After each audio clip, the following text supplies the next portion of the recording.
Thank you all for being here. So our first study for this week is one that I wrote on showing the relationship between organizational identity and workplace conflict. And so this study basically just asks the questions of how do we define overt and covert conflict in the workplace, and what roles do they play, and then how do both of these forms of conflict shaped by organizational identity. And in addition to that, and kind of related to organizational identity, how are some conflicts and why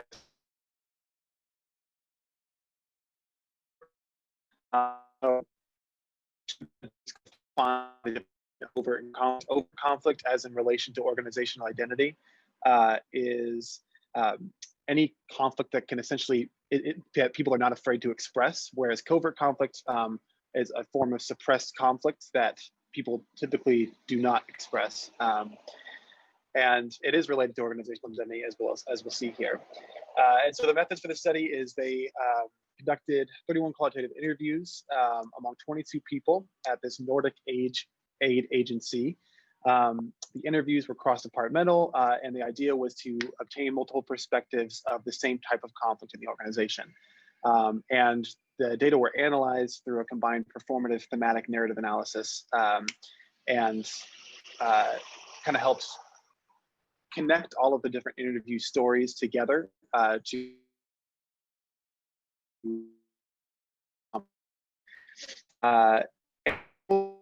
that overt conflict narratives are interconnected to this organization's dominant identity, whether through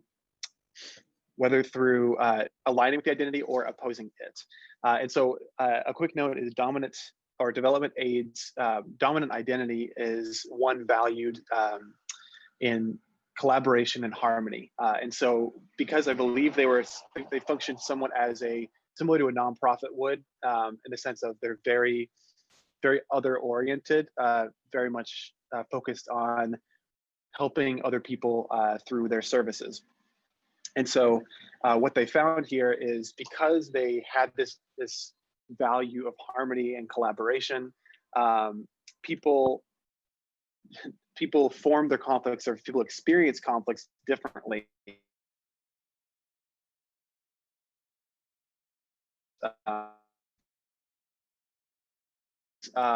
People would claim that there is a conflict-free work environment, that everybody treated each other like family at this place because of this value of harmony. So even if conflict did exist, like that's what they would claim. And then it was interesting because one of the takeaways was that people would claim that unavoidable subcultural frictions would occur, and that's how they would kind of describe it.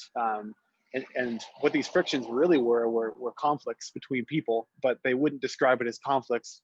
They describe it as these kind of frictions between cross departments, or between managers and employees. And so that kind of changed their perception on how they deal with conflict.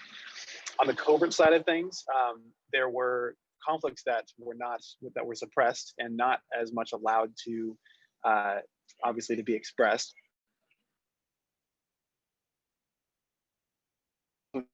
Management, people have issues with how management communicated and how they use their power in the place.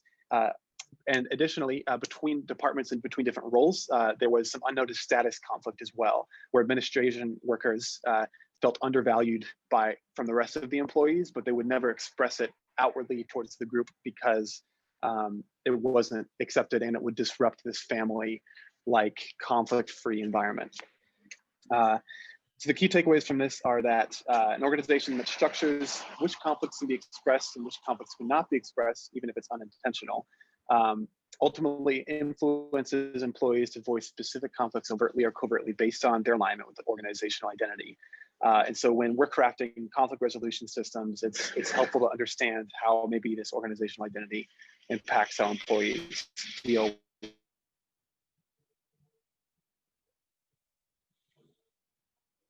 For discussion. Yeah, you froze up a little bit here and there, but okay. But I think we got the gist of it.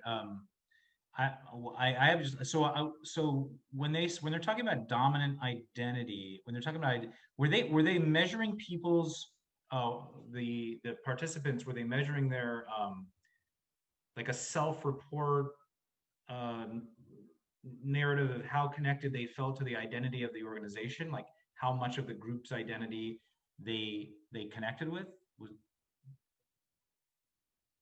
I believe it was more so. Yeah, I heard you. Uh, I believe it was more so. I think that was asked in a general sense of within the Oh, interviews asked about like what is the organizational identity, and most of it was okay. identified as collaboration and harmony. Uh, that is part of the organization. They're very focused on family. They have a family-like kind of values because they're so focused on helping these other people. So they have a like-minded goal of helping other people through their services, which creates this family kind of like culture, according to the people in the interviews.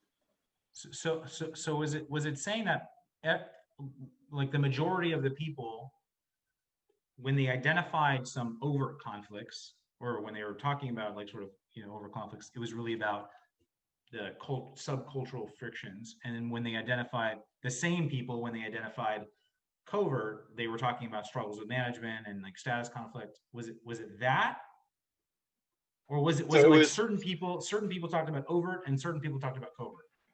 no, it was so it was a mix. So out of the 20 some interviews that were held, people depending on the departments would list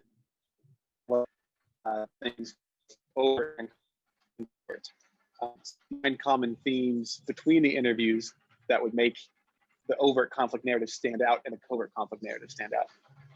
Ah, Does that make okay. sense?